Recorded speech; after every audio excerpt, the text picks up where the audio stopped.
Good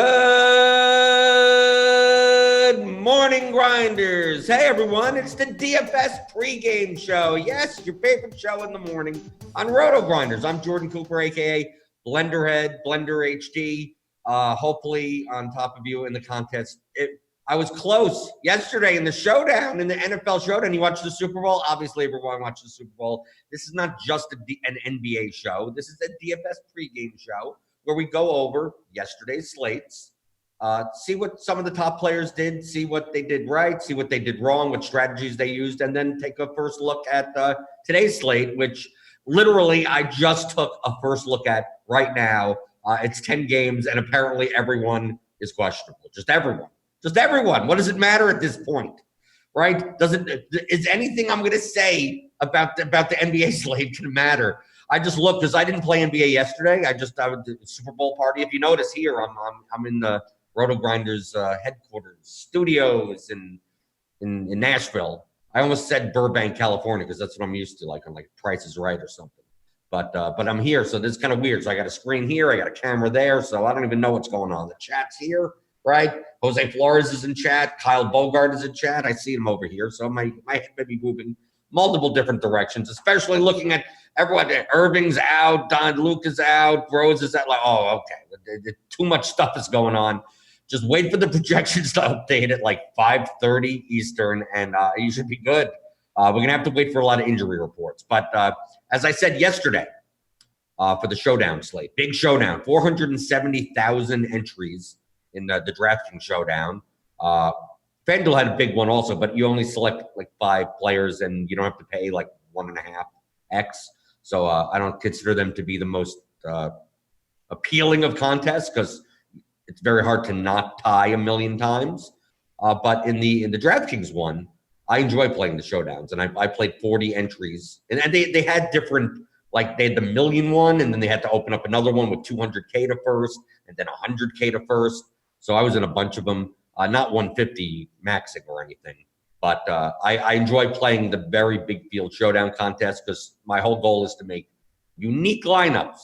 And yesterday, I think there was a 9-way split for $100,000 each or something like that. And keeping the coffee hot. Yeah, I have no coffee. I came into the office. I didn't get any coffee. It seemed like it was almost a prerequisite for the show. I didn't have time to stop for coffee. So if you want to get me coffee, go hit the thumbs up button, right? I think that's how it works. I think Grubhub is directly Postmates, the coffee delivery service, the Keurig little K-cups. I think it's connected. If you hit that thumbs up button and then like the video and subscribe to the channel, I think that helps. That'll keep my coffee hot when I eventually get it. So if we look at the Showdown slates last night, I pulled up, I know Big T, he had 150 entries in there. I know Cal, RotoGrinder, the CEO, he had 150 entries. I also pulled up a couple of top players. Chipotle Addict, Big T is a top player. Drewby, DFS teams, Giant Squid, Tyrannosaurus Flex. And the interesting thing that I saw across the board was that good players know that your goal is to make unique lineups, or at least unique enough lineups. Some go whole hog in contrarian land, and some kind of stay a little bit closer, but try to get game scripts that were unexpected. And I think for the most part, I did, as well as a lot of top players, played for the non-shootout. Because the over-under yesterday was 54, and most people built Patrick Mahomes in the captain spot was 23% owned. But with him being that expensive, there are only so many builds that you could make with Mahomes in the captain slot. And out of all those builds, they'll probably be duplicated numerous times. Even if you're taking a guy like Blake Bell or Kyle Juszczyk, even if you're taking those guys, you're still going to run into 20, 30, 40 duplicates of those types of lineups. So if you see across the board that, look, Drewby there's none, 0%. I know on Results DB, we don't get the exact captain and flex. I think this is the initial import. We just get the overall ownership, so both columns are the same. But we see here that Like Drewby had 0, Patrick Mahomes. Giant Squid, 6%. Overall. And then most of the field, these good players actually went under on Patrick Mahomes because that as the highest owned, he was 77% owned overall. Like, it was the main place to get leverage. Of course, he had the highest chance of getting the biggest raw score. But in order to win the contest, your goal is not to get the most points and then tie it 180 ways. It's more to, Devin got me coffee, but it's I get milk and sugar. Can you get me milk and sugar? I can't. I don't drink black coffee. Fun. It's great. Look, I don't have to talk. Like Devin's in the other room. He comes by, he sneaks in a little coffee. I got to get coffee. I think he's only doing it for the likes. I don't actually think he cares about getting me coffee. I think he cares that I use the coffee as a prop to bait you guys into the like button. I think so. But Devin's nice. I think he would do it normally in general. And then I made him go back and get me milk and sugar. Aren't I awful? I'm an awful host. I could have just used it as a prop anyway and just been like, this is bitter as hell, but whatever. Go get me some milk and sugar. People are already talking about the basketball slate. Well, we'll talk about the basketball slate. Everyone is questionable. What am I supposed to tell you? Don't you want to learn how to win showdown slates? Because this also applies to NBA. All this stuff applies to NBA. I see people in the Discord, in our premium Discord, which if you're not a part of, you got to be a part of, right? RotoGrinders.com/premium. It's one of the biggest values of the site. I'm there. Big T's always in there in the NFL one, especially during showdowns. Meansy's in there. We're all in there. We all talk about strategy. Every sport has a channel. If you're a premium member, you get access to all of that. So RotoGrinders.com/premium, $40 a month. Why not? See, there we go. Hey, Devin got me let's see how good the coffee is. Is it good coffee? Where did they get the coffee? Oh, Keurig. Oh, okay, I get a Keurig. Okay, so beggars can't be choosers, right? They can't be choosers. Okay, it's not awful. It's not awful. The coffee is not awful. It's hot though. It's very hot. I think actually it's a little too hot. Can you hit the thumbs up button to cool it down a little? I just need to cool it down just a little bit. Just a little. But what did everyone else do in Showdown in the YouTube chat? We got everyone's talking about the basketball game. Does anyone care about the Showdown slate? Am I the only one that wants to learn? Am I the only one that wants to learn here? Big T took a bath yesterday. Well, let's take a look at Big D. Yeah, he had 100% Kittle. That wasn't good, right? Jimmy G. Everyone went over the field on Jimmy G, which made sense. People, a lot of the casual people will look at the past two 49ers games and go, they barely threw the ball. But in this game, they probably had to throw the ball more. And Jimmy G was priced down to $8K in Showdown. So why not? But where did people get different? Like Debo, I had a lot of Debo Samuel. Damian Williams was only like 28% owned, and I did not get it. I don't know why people, McCole Hardman was more owned. But the reason why McCole Hardman was owned as much as he was in Showdown yesterday is because of Mahomes' captain lineups. Like once you plug in an expensive Patrick Mahomes, like you have to find like $3,000 players in order to play in that lineup. So that's why you see that type of ownership. The thing is that if you don't play Mahomes in the captain, you could, if you play a Jimmy G in the captain, if you play Emmanuel Sanders or Debo Williams or something like that, you could make good lineups that are still different.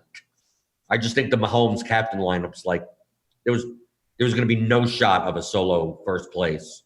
I haven't downloaded the CSV, but I find it interesting. I probably when I get back to my office, I'm going to download to see if did any Patrick Mahomes captain lineups were unique? Were any? Even down here, you would have had to take in the backup core. You would have had to take in the backup. Deion Yelder or something, maybe even that. But going into the chat, Nate Branshaw had Bourne in captain. Okay, it's different. You know what I did? I almost did well. It depended. Well, when Juice Jack scored the touchdown, I knew I was in trouble.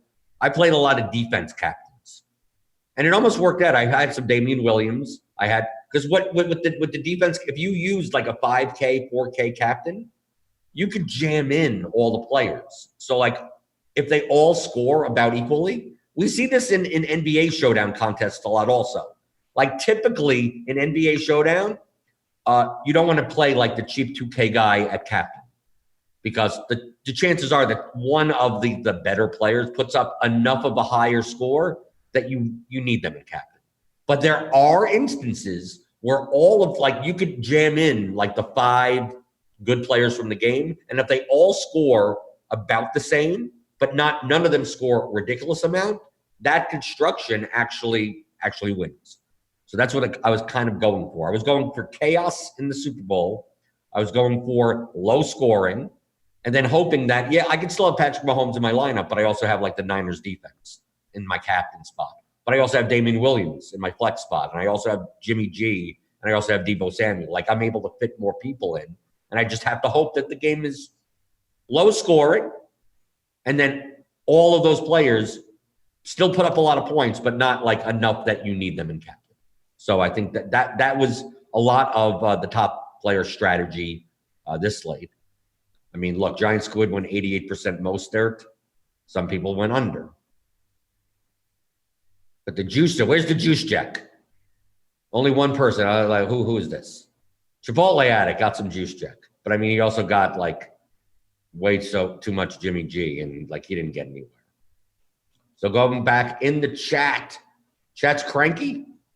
Had Mahomes a captain and didn't win anything. BJ Keeling. Yeah, you're not going to win anything. You're going to be duplicated 8 million times. So you shouldn't be playing like that. Are people yelling at each other in the chat? I played kickers and quarterbacks, faded Damian Williams for wide receivers. Juice was to play. Dominic Marino. Yeah. I played 45 lineups. I'd zero Kyle Juszczyk because I didn't need him, because when you're playing defense and the captain, you can spend up everywhere. So yeah, that touchdown did not go very well with me. And then he almost got a second one, and then he was down at the 1. But whatever. So that was Super Bowl Showdown. Just wanted to go through a little bit. I know it's mostly people here for NBA. People here for NBA and what is going on. This is literally the first time I'm looking at the NBA slate. Like I've been here in Nashville the whole weekend, partying, which is, if you know me, hanging around and doing nothing. Just, hey, what is everyone else doing? So hanging out with Britt and Travis Mangone, and Holden Kushner was here, and everyone. Big T, the basketball game, I went to see that debacle. Yes, JSU's team did win, but JSU shot I think 4 for 74. So it wasn't necessarily all him. I think in the first game he shot 1 for 20. But it was one of those things where the games were supposed to go to 15, and after the first 5 minutes, it's okay, games go to 11, because I think the first 5 minutes there was literally not a single bucket at all. So we would be there way too long if they had to play to 15. Okay, let's see. Looking in the chat, I'm looking everywhere. Looking in the chat, looking everywhere. First thing I do, let me go to the situation room for today's slate, because that's what I did before the show, because I don't know what happened yesterday and I don't know what's going on today. So we have Kyrie is out at least a week. I kind of knew that. Luka we knew was out. Derrick Rose is likely out with a groin injury. Julius Randle is questionable with a right quadricep contusion. Kemba is out. Trey is questionable. D'Angelo Russell is questionable. Ricky Rubio missed last game. He's questionable. Fournier is questionable with the back injury. I feel like Dean at this point. I'm doing body parts. But I mean, PJ Washington is doubtful. I think he just got upgraded to questionable, actually. But who cares? It's questionable. TJ Warren is he out? He's out. Bagley has been out. Reddit, Barnett, Barrett has been out. Okay, all these guys we already knew. Smart is questionable also. How many people? Can people play basketball? What's going on here? Skylar in the chat is saying that Randall is probable now. Okay, so we don't have to deal with that. Okay. But this is a situation room. If you're a premium member, you get, basically the DFS injury report. So you don't have to look at the official injury report, and then it'll show you if he's out, who benefits, those types of things. So yeah, so if Kyrie, you would figure if Kyrie's out, like Dinwiddie, but I mean, Dinwiddie's priced. I mean, take a look. Let's take a look. Where's Dinwiddie? Search players. But Dinwiddie's 8K. I mean, he's okay. I mean, we have him in the projections. I mean, currently, 43 median. It's not bad. I don't know if it's necessary. It's fine. I mean, with Rose out, I mean, right now we know Rose is out. So like Bruce Brown and Reggie Jackson, like against Memphis, like they're gonna have to play the minutes, right?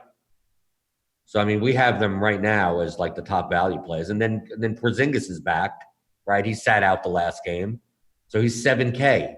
And I know the Pacers aren't the greatest of matchups, but I mean, without Luka, I mean, he has ridiculous usage and like 1.5 fantasy points per minute. So to me, look, means he has tagged them as core plays. So like, we're not saying anything that like it's out of the ordinary. Are we going to go back to Ricky Rubio if he plays at 5,500? He's just getting lower and lower until the point in which just you lose all your money, I guess. Matthew Prodel in the chat. Morant going to get back on track probably. Is that a good matchup? Do we want to play Morant today? What is Morant coming in at? Okay, not bad. 6,800 against Detroit. I'm not scared of Detroit. Okay, that's a good run back, right? You take a run back. Smash only 29%, though. Is that low? No, it's not low. I think people misperceive like smash spots and like locks and those types of things. Like if you do the computation of between the floor and the ceiling projection and find out where like that 7x score lands, like that's the smash percentage.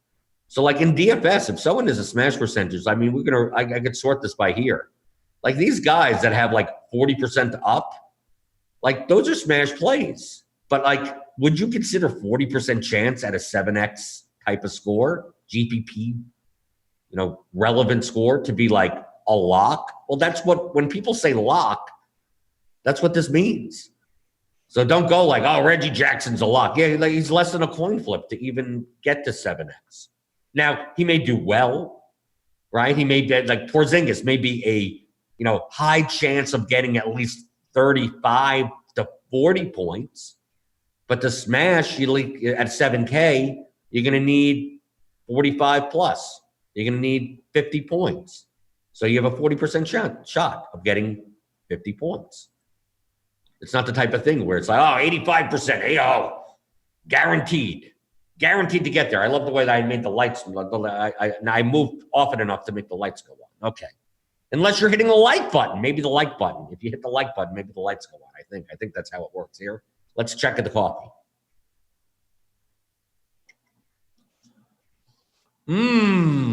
RotoGrinders coffee is great. It's actually not very good, but it's hot at least. It's hot. Don't worry about it. Hit the like button. You'll maybe on this show, the coffee tastes better the more that you hit that like button. I don't know what flavor was this. Was this the regular coffee? Or maybe just not. I don't think Devin understands that I don't drink coffee. I drink milk and sugar that tastes like coffee, that has like some coffee in it. So it probably does taste, it's probably really good coffee. But I prefer like a lot of milk and sugar, and then you put the coffee in. So let me look back at the chat. I don't know. I'm looking here. I'm looking there. Stephen Smith says, Blender QQ, I made lineup Saturday, but mainly use smash percentage and ownership percentage. Is that a good way to look at it? Yes. In a micro view, like if you're trying to compare player to player or players to choose, like the players that you're looking for players that have a higher probability for GPP of hitting their ceiling than what the field will own them at. So a lot of times you'll see plus EV plays like you don't have to play the high percentage player. Like the guys that have a high smash percentage, which is a metric that's in our projections. So what I'm showing you right now is premium, and obviously all these numbers are going to change. I mean, like with all the questionables and everything. I mean, like these by 5 o'clock. I mean, yes, maybe the Porzingis won't change, and maybe the Pistons guys won't change, but everything else will go up and down. But like, let's say, I mean, you're looking at a smash percentage of like 38 plus or whatever. Like everyone's playing these guys. Like these are the obvious ones. But like you'll go down to ones where like You'll see, let's take a look at Harrison Barnes. Here we go. Harrison Barnes against the Timberwolves. And you'll see a smash percentage of 26% at 4,300. So 4,300, we're looking for a score somewhere around 35. He'll have a 26% chance. But if you tell me he's like 3% owned, 2% owned, like, then that's good. He has a low, see, I'm not going all the way to the top and going, can I get low-owned guys that are like at this rate of smash? No, because they're all going to be owned. I mean, they're all going to be owned enough. And it also depends on the salary. It depends on the position. I mean, we take a look here. Look, center. You can't play this many centers. So it doesn't even matter at that point. Aaron Rasmus asks, is Smart out tonight? I don't know. He's unlikely to play. He's questionable. What is he officially? Marcus Smart is officially questionable with a right thigh contusion. So does that mean we go back? Are we playing Brad Wanamaker tonight? Are we doing that? Is that a thing? That never seems to work out. Is Javonte Graham in? Is he back? Can we play him? I'm just trying to avoid playing Bradley Wanamaker. Apparently Devin is on the other end of the spectrum. He hasn't put milk and sugar in his coffee in 10 years. How do you put up with it? It tastes like bitter crap. But he also drinks like bitter beers also. So I guess that makes sense. If playing tiers is smash percentage something good to use to pick play? Yeah, well, I mean, why wouldn't it be? Do you want your players to smash? Yes. Okay. So you want the higher percentage guys that are more likely to smash. If you're playing GPPs, just because someone is higher percentage of smash doesn't mean their floor could be like ridiculously low. It's someone that could put up a lot of points or end up with like 10 points. It's like one of the two range of outcomes. So smash is more like for GPP. What smash percentage is considered good? There is no, here we go. Here we go with the questions that make it, it's all in relation to how they're owned. It has nothing to do with what's a good one. I regularly play guys that have smash percentages at like 17% or something. Tristan Thompson, 5,300. I mean, I'm not playing a ton of them. I mean, Joel Embiid currently in our projections, if I could scroll the right way, at, what is his price? Where did he go? There he is. I go the other. 9,200, 47 median. I mean, he doesn't rate out that great point per dollar. Smash percentage 16%, but he's Joel Embiid. So, like, if he's owned at 2%, like 16% is still higher than 2%. So I could still play him, right? It's all about the comparison of that to the ownership, not to the, like, yeah. I obviously would, if he's a contrarian play, to play him in a lineup that includes the high percentage guys. So it's not like if you're going to just try to jam in like the top percentage guys, you're also playing the chalk lineup. Like this all goes together. Like the field understand, like you're rarely going to find a player that like is like, oh, high percentage to do extremely well and like 2% owned. Like, no, because the median would be high enough that everyone would notice that they're a good play. Matthew Prodel asks, would you load up on Golden State if Russell is out versus Washington? I don't know. Well, I mean, it's a great matchup. So, okay, let's take a look. With Russell in, obviously, like playing Russell at 8,900 on this slate, I mean, you could play it. You could do it. I mean, they priced him up. But I'd rather play Burks. I mean, I'd almost rather play Burks even if Russell does play. But like Damian Lee, like we'll have to see how these projections change when Russell like gets out, if he's out. But also we've seen the Warriors just, it doesn't matter if they're up against a fast-paced garbage defensive team and then they just put up 84 points.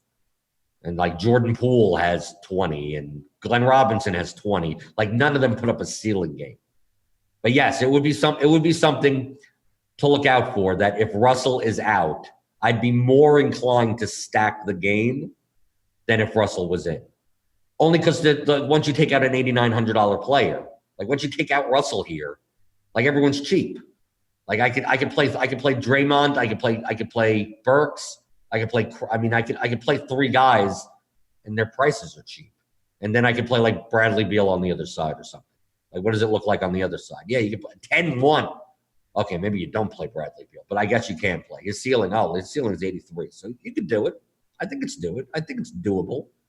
But like if Russell's in, like do I really want to spend 10-1 on Beal and then 89 on Russell and then try to fill up my lineup with like cheaper guys? I don't know about that. We'll have to see. But on Washington, there's no one else I want to play. I mean, even if we take a look here at RGB, like Bradley Beal is the only one with a positive value compared to their salary. So I know 10-1 is, maybe people won't pay it. Maybe people look at Bradley Beal at 10-1 and go, can't do it. And they'll come in lower owned. Possibility. And he fills a small forward slot. So you're able to fill a lot more slots on Draftkings with Bradley Beal than you are with D'Angelo Russell. QQ from Philip Galvin. So if we sort by position, say point guard, and we try to find the best smash percentage, but also low owned. Yeah, it's something like that. It really depends on the lineup that you're playing. Like on DraftKings, like I'm looking at DraftKings now, like FanDuel, obviously, like you can only play guys at certain positions. But here, like there's multi-positional eligibility, so you could play multiple guys together. Like, so I'm not necessarily looking at my lineups by like point guard. What point guards to play? Because guys are eligible at multiple spots. So like I'm just looking for the best spots, the best players that provide me with leverage as well as high probability, and then figure out, do I have enough at a position? What's the construction look like? So like if you're going to play one of these, Bruce Brown, Reggie Jackson, like I probably wouldn't play them both in the same lineup. You can. One's point guard only eligible, one's point guard and small forward eligible. But like Porzingis to me and Bruce Brown is more enticing to me in GPP than Reggie Jackson. Only for the instance that he's eligible in 5 slots in my roster. Right? Point guard, small forward, guard, forward, and utility. Like guys that just have point guard eligibility could only fit in 3 spots. Point guard, and utility. So I get a lot more versatility in my lineups by playing more of Bruce Brown than I do playing more of Reggie Jackson. And the same could be said with the center-only eligible players. Like Porzingis could fit into the power forward slot, the center slot, the forward slot, and the utility slot. So he could fit 4 slots. So a lot of times when I do make my builds, I'm very cognizant of what slots that they could fit in, because then that's the diversity of lineups that I can make. So like the guys like Wiggins, the guys that are eligible at a guard and a forward position, to me, they're much more valuable. If I could get a lower owned guy that fits that type of slot, I could just add leverage to so many more lineups that I couldn't otherwise, if you get what I'm talking about. Looking back at the chat, we got Fantasy Sharpie here. I don't know what that means. Sharpie? You have a Sharpie in your hand? What does that mean? DAR seems like a nice pay-up spot to be contrarian. Yeah, if he plays, sure, I get it. 8,900. He could get there. It's the Wizards, right? He could get 60-plus points. Mac Motivation says, build the plus EV lineup. If it's too chalky, swap one of your players for a lower-owned player who has upside. Yeah. Typically, I do the opposite. Like, a lot of people build lineups with, like, how do I jam the value in and then get different? I tend to look at it from the perspective of, how do I get different first and then jam the chalk in? Like, once I get different enough, like if I'm hand building, because I do hand build lineups for like mid-stakes and higher stakes contests, what I'll do is like, okay, where's my leverage point? Go get my leverage point. Go get my I have my like 2 or 3 contrarian, parts of the build.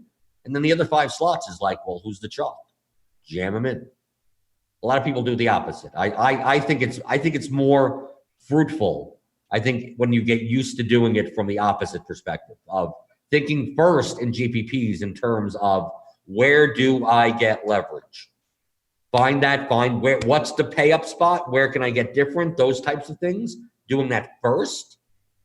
And then going, okay, I got X amount of money left to spend. I got 5 spots left. Like, how do I fit in Porzingis? How do I fit in Jackson? How do I fit in the chalk guys? Because it's like you've gotten enough leverage. So why not just play the best plays? right? At that point, especially in NBA, they're more like the variance is lower.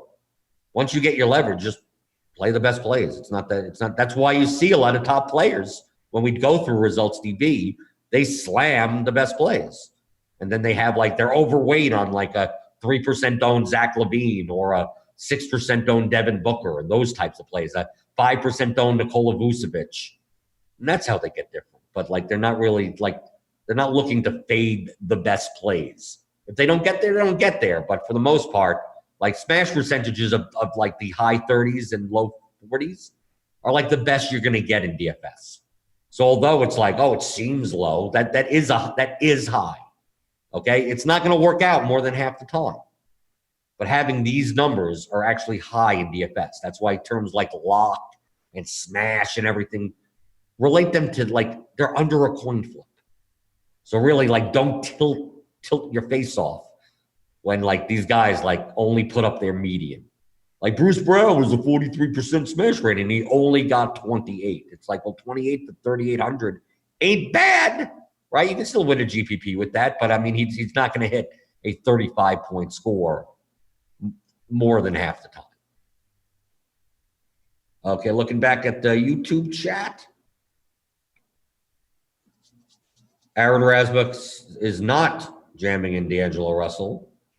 Yeah, no, I'm not talking about cash. I think he was trying to say, yeah, talking cash. Yeah, I don't think you play him in cash. GPP, you could play, right, exactly. Aaron Rasmussen is stealing my lines. You're stealing my lines. Play whatever you want, right? Vooch, great GPP play. Beal, too. Yeah. People aren't going to want to pay those prices for those guys, but you can. Look, Vooch is playing Charlotte. I know they're slow, but their front court's horrible. I like Gordon, Dinwiddie, Porzingis, Love, core 4. Okay, you could do that Showtime 87. Do you have hearts? I don't understand what that means. Mac motivation. Do you hearts? Oh, I know what you're talking about. Do I switch this so they're only in one? Rarely do I. I mean, I'm making enough lineups that I want the diversity, so I rarely do that. The only times that I hard set in lineup HQ, like if I make, like I could go here and make sure that Bruce Brand is only like a point guard when I build. The only time I'll do that is when I'm like struggling to like get guys into lineups. Like let's say, especially at small forward. So like for instance, if like I don't have enough small forwards and I'm still going to play a ton of Bruce Brown, like instead of like getting too much of Joe Ingles, like the really crappy small forwards or something like that, I may like switch him over and then build and like force him to be in the small forward spot. The problem is that I also need to have point guards to make up for the fact that he's no longer can fit in a guard spot anymore. But for the most part, I typically don't hard set. I don't change. You know, like Bogdanovich, like I'm not going to just make him just a single position player. I want more flexibility if I'm multi-entry building, especially. Can't stag Teague, always do or die. Is Teague a play if Trey's out, right? Teague, yeah, his projection ain't bad, but I mean, isn't Goodwin there? Can you play Goodwin instead? Well, he's only projected for 16 minutes. When's the last time when Teague was trucked the last time, right? That didn't go very well. Is he going to play more than 24 minutes? Who knows? Maybe he plays 32 minutes. Are people going to go? I mean, I'm assuming he'll be somewhat chalky, right? If Trae Young is out, right? We have to figure that. Fantasy Sharpie says Jordan definitely the life of the RG party. No, I'm the opposite. I was the lack of the life of the RG party. I'm not fun at all. I'm not fun. I'm fun on the internet. In real life, I'm just socially awkward and kind of a fly on the wall type of person. Devin really like he I can't believe like to him this would be like light and sweet. It's almost kind of funny. Like he probably put like milk and sugar and like I can't believe people drink coffee with milk and sugar. Right? Look, it's all black. He's showing me his black coffee. Oh, I get it. People drink it that way, but I just like the fact that he put in milk and sugar, probably thinking that he put too much in, and then not realizing he didn't put much at all in. But that's fine. I got some coffee. Hey, hit that like button if you want more. If you want more milk and sugar, See, I got a second cup also. If you want Devin to put more milk and sugar into my coffee, you got to hit the thumbs up button. You got to do that. YouTube, the YouTube gods want us to promote that. I don't know. It supposedly does something. The more thumbs up. I don't think we have a promo. We're not giving away anything free. Everyone's off today. I don't know what's going on. There's no one here in the office. I could probably steal everything here, right? They have shirts and stuff. I'm probably going to steal a couple of stuff, right? I think I can. I think they allow you to. I think I need a sweatshirt or something. Are there any sweatshirts? Devin, are there any sweatshirts left? I think my wife wants a sweatshirt. I don't know. Okay, let's go back to the chat. Skylar asked who's the drunkest at the RG party. It's hard to tell because Grant seems drunk all the time. So I don't know if that's his normal personality. So maybe it's Grant. Maybe. But he's either functioning. He seems fine to me. I don't know. People say that he's drunk all the time. He seemed normal to me. On FanDuel, do you think center is typically a good spot to look for leverage, especially when ownership is concentrated because there's only one available slot? I actually think the opposite. I think on FanDuel, center is a good spot to go for construction leverage. Like, it's not a matter of getting leverage. It's just that let's say everyone's paying up at center, well, obviously that's going to lead to a certain type of lineup construction where you're paying down at one small forward slot, paying down at one point guard spot, like that type of lineup. But like sometimes you pay down at center and then you're able to pay up everywhere. So I think I look at it more like that. I don't see the ownership in the center spot on FanDuel to be condensed enough always, unless there's like one super like guy that's like way underpriced or something that. Like, I don't see FanDuel being the type of thing where instead of playing Embiid, you play Gobert. Instead of playing Vooch, you play Ayton. You know, like guys in the same price range. I'm more of the type where it's like instead of playing Ayton, you're playing Cody Zeller. Or you're playing Mitchell Robinson. You're playing like a 4K, 5K center. And then you could actually play good players elsewhere and still have a different lineup. And still be leveraged. Right? So just that one switch at the center spot could literally give you all the leverage you need in a lot of GPPs because your lineup construction in and of itself, two spots are going to automatically be lower owned. You're going to get guys at like 15 to 20% as it is because people can't pay for it. So I think that's more of the fact. Okay, Matthew Proto says Bryn Forbes is popping. Bryn Forbes is always an option, right? He's always an option, right? He could always get you 18 points for 3,100. I mean, yeah, why not? Against the Clippers, he's not someone I'd build a lineup around, but if you get some Bryn Forbes, I don't know. You could do it. Depends on the lineup. Beal probably super low on tonight. I would think so. I mean, at his price, are people going to want to pay that? I mean, he's the third highest priced player on the slate. But I mean, truthfully, if you take a look at the difference between these guys, like Bradley Beal, based on our projections, actually is the best out of the bunch. I mean, take a look at this. I mean, Towns against Sacramento, Kawhi against San Antonio, narrative, of course, right? People have to do that. Trae Young may not even play. Sabonis looks against Dallas. I mean, at 9,600 now. I think people will go to Drummond. I think that's where people are going to go, right? You can see right here in the projections, it's going to be Drummond, and no one's going to play Beal in a shooting guard spot. No, I think Beal's a great play. But I think Beal is a better play if D'Angelo Russell is out, because you could then play Beal with 2 or 3 Warriors. They're all like 5 or 6K together in one lineup. And then still get good players around them. Still play the chalk. Still play Porzingis in that lineup. You can play a Bradley Beal 3 Warrior lineup and still get Porzingis. And still get like Reggie Jackson or Bruce Brown, one of those guys, right? Depending on who's in and who's out. But if D'Angelo Russell's in, that kind of like takes a lot of the cheaper Warriors guys. Like you can play them, but they're not like as good of a play. And I see Beal as more of a run back type option in a lineup with Warriors, more so than just playing him by himself. At least that's my opinion. Understand that I'm looking at this slate practically for the first time like you are. right? Like I just walked into the office and like I went to the situation room and said, "Oh my God, everyone's question, what's going to happen today?"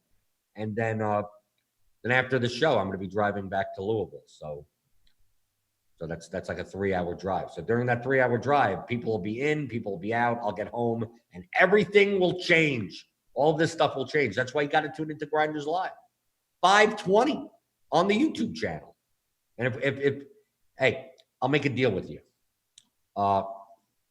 If we get more likes on this video than on Grinders Live at 5:20, I will do this show tomorrow too. Isn't that a good deal? I'm already on the schedule tomorrow, but I mean, you make sure it happens. Because I don't even know what I'm going to be doing tonight. Because I'm going to be driving home instead of researching a slate or anything like that. So like I may just get home and hand build a couple of lineups. So maybe tomorrow's study session of the slate may be very abridged, because like I'm going to have to get home and get on my computer and be like, who's in, who's out, and the projections are going to change like 70,000 times. So any more QQs? Put your QQs in the YouTube chat. Patrick Grant asks, do you ever stack just one game as you skipped over your questioner? Like, I'm not going to play 4 or 5 guys from one side. Like, there's only so many shots to go off on a 10-game slate. Stacking in NBA, stacking to me is not like taking 8 guys from a game. Stacking is like 2 and 1. Biggest 3 and 1. Short slate, maybe you could do 3 and 2. And that's about it. There's only so many shots. There's only so many people that can put up a ridiculous score. 1-1 to me is a stack. I mean, like that's like like stacking in NBA, that's all that is. Like it's not like baseball where you have 5 guys because they're just all going to like ding, ding, ding. I mean, baseball games could go on forever. Like they could put up 27 runs. Basketball games have a time limit. Fantasy Sharpie says, I know you like to run 1-1 and 2-1 in certain spots, but how much do you prioritize that? Or is it more of a priority when spending up?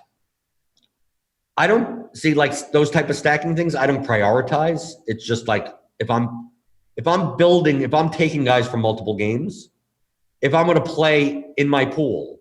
So for instance, if I'm going to play Drummond, I don't necessarily look for Memphis guys. But let's say I go to the Memphis side. I go to the Memphis side right here and sort by RGB. And maybe I want to play some Morant. Or maybe I want to play some Jaren Jackson. Like Jaren Jackson projects well. I put him in my pool. I don't know what I'm going to do yet. I'm just going to be like, I'm going to put Jackson and Morant in my pool. And I'm going to put Drummond in my pool. So now I got 2 Grizzlies and 1 Piston in my pool. So being that they're in my pool, I'm more inclined, if I'm going to play Drummond in a lineup, I'm going to play one of these 2, one of the Memphis guys. If I'm going to play Ja Morant, I'm going to play Drummond in the same lineup. But let's say I didn't want to play any of the Memphis guys. Like, I would still play Drummond, right?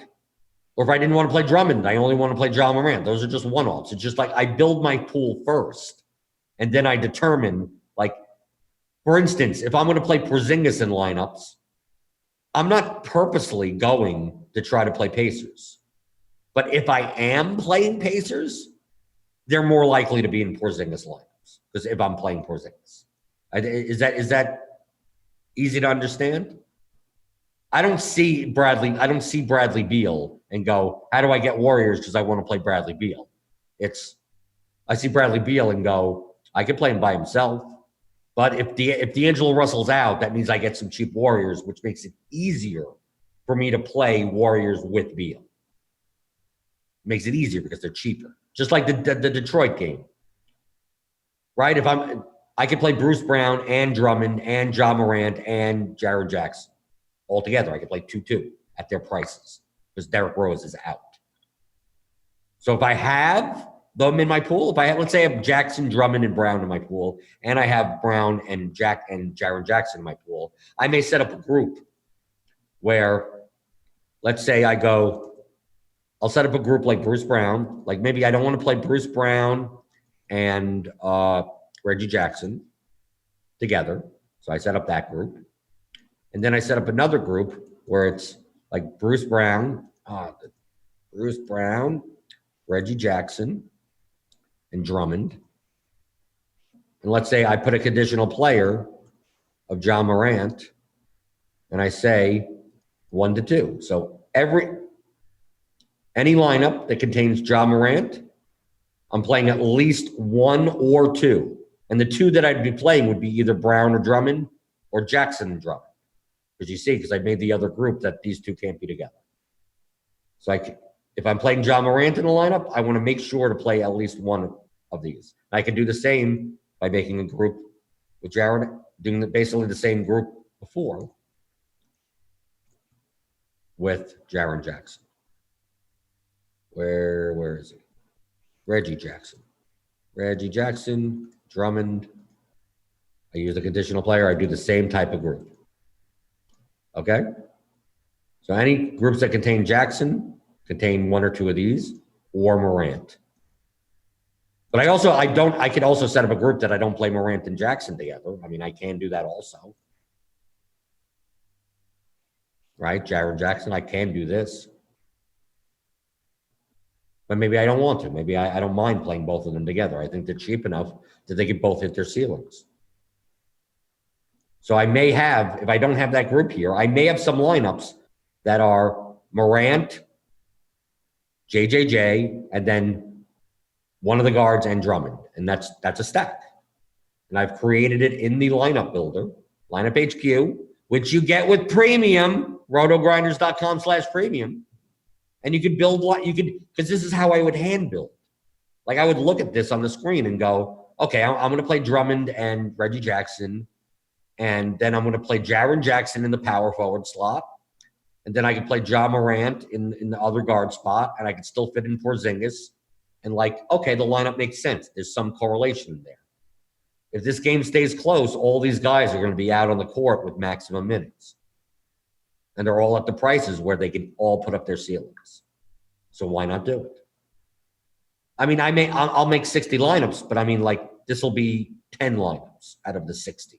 So it's not like I'm building 60 of these lineups. I'm creating so many more groups that do that in other games. I go through. If I'm going to play Spencer Dinwiddie, am I playing any Suns in my pool? And if I go I want to play Ayton, and I want to play Dinwiddie, right? I may set it up that, any lineup with Ayton has Dinwiddie. And if I'm going to play them both in my pool, why not play them together? Okay. Matthew Prodel, who would be your favorite 3 guys at first? I don't have any favorites. There's no favorites. I guess Bruce Brown, Reggie Jackson, and Kristaps Porzingis. I mean, just look at the projections. Favorites, likes, I don't have any. I don't know what's going to happen in the game. I just look at this is literally what I look at. So you could just look at the projections. If you have premium, obviously, you freebie people on YouTube. If you're not gonna get premium at rotogrinders.com/premium, the least you could do is hit the thumbs up button, hit the like button. My coffee is getting cold. My sugarless coffee, or barely sugarless coffee, is getting cold. So hit the thumbs up button. We're almost done. We're not going to make this an hour. I need to get home. I need to get home. I need to get my sweatshirt. My wife said that I need to get her a sweatshirt, a RotoGrinders sweatshirt, because she got jealous as everyone was just grabbing swag here in the office, and she didn't get to come. She's like, make sure if you go in to do your show, you get a sweatshirt or something. I better get something, or I guess I'm taking the Greyhound bus home if I don't bring a sweatshirt. So anything else? Joey Grady says, is this DraftKings only? Yeah, well, I'm just talking about DraftKings currently. We could talk about FanDuel. But understand, look how early we are. I go to the situation room. Look at this. Out, doubtful, questionable. We're not talking about bad players, right? I don't care what the status of Ty Jerome is. Ty Jerome is questionable today. It doesn't matter. He's questionable with a leg. He missed the last game. Who cares, right? Who cares about some of these? Cameron Johnson, who cares? But look at these guys. Look at all these. D'Angelo Russell goes out. These Warriors become plays. Rubio's out. I mean, Akobo, I think, didn't do very much Kemba's out. Randall's probable, but maybe he's going to be. I mean, who knows? TJ Warren is out with a concussion. So Jakar Sampson's going to be in, but that's not going to matter. Fournier's out, so that opens like maybe more shots for Aaron Gordon or Terrence Ross. But we're not going to know. I mean, like 1:30 Eastern is the first injury report. Probably these guys are going to be at the same status. And then we have, the 5:30 injury report. I mean, everything changes in NBA. So, like, who do I like now? I don't know. I barely know what's going on now. We like you, brother. Okay, Damon Langdon. We like it. Like the video. I don't even know what we're up to now, but we're liking the video. To keep my coffee, my sugarless coffee, I'll probably get more coffee after this anyway. But yeah, so if there's any more QQs on today's slate, first look, yesterday's showdown, just post them in the YouTube chat. This is what we do every morning. Not just me. 5 days a week, 11 a.m. Eastern. It's with me. Britt's going to be on. Travis Mangone. We got Kyle Murray. Tuttle does. We all go. We study. This is what I do normally in the morning. Normally, I'm not like waking up at a hotel in Nashville. I'm always studying. Yesterday, studying what the top players did. How did they differ to what I did? What strategies did they use? No matter if they were successful or not. I want to think like the better players. I consider myself one of the better players, but there's always more to learn. So I want to learn from the best. If I'm like right here, I want to learn from the people right above me. So that's what I try to do on this show. Try to show just the strategy in the process. Like I said about I don't like Bradley Beal today. I don't like the Warriors today. All I'm saying is that if D'Angelo Russell is out, it makes for a more compelling lineup build to play him now. Because you could play 2 or 3 Warriors against the Wizards without the highest usage guy on the court. He's gone. So playing a Burks, a Lee, a Poole, whoever, Draymond, any of those guys are much more compelling when I could then also play what likely will be a lower-owned Bradley Beal. But if everyone's in, it's not as compelling strategically. Do I know what's going to happen tonight in the game? No. I'm just trying to build lineups that maximize on a particular outcome.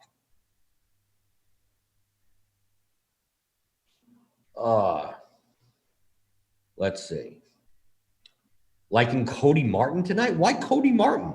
Why is Cody Martin a thing? Is he a thing? Did I miss out? Oh, what's going on? 11 minutes? Is he like a 1.5x? Are my eyes deceiving me? Is Cody Martin going to be a thing? He's projected for 11 minutes, yet 18 fantasy point median? Is that serious?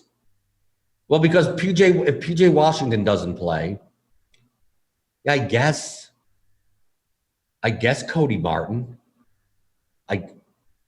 Maybe he's a thing today.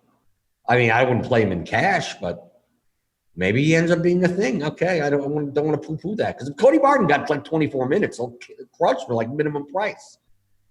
Okay, I get it. Who did I hang out with the most this weekend? Who did I hang out with the most? Probably Britt, Holden, Grant.